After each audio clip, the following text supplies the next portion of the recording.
In the late 1600s, a renowned violinist by the name of Giovanni received a mysterious package at his doorstep. Inside was a beautiful crafted violin with intricate carvings and an aura of mystery. Giovanni was immediately drawn to the instrument and began playing it. And to his surprise, the music that flowed from it was unlike anything he had ever heard before. It was as if the violin had a life of its own, creating melodies that seemed to come from another world. Giovanni's career skyrocketed as he played the violin at concerts and private events.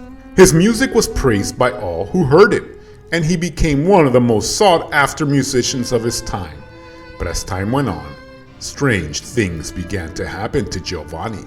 He would hear a ghostly voice whispering in his ear, urging him to play the violin more often.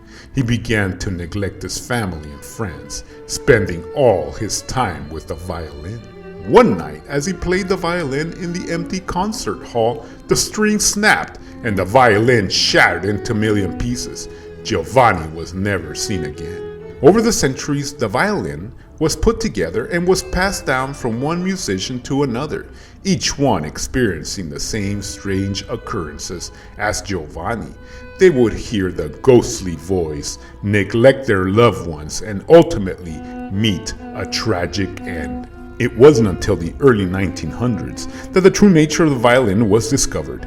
A renowned musician who had heard of the violin's cursed history decided to investigate. He tracked down the grave of an unknown musician where he found the remains of the cursed violin.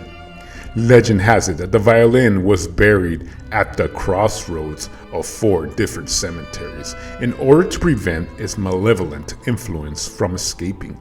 And while it has been many years since the violin was buried, some say that on quiet nights you can still hear the haunting melodies of the cursed instrument, calling out to those foolish enough to play it.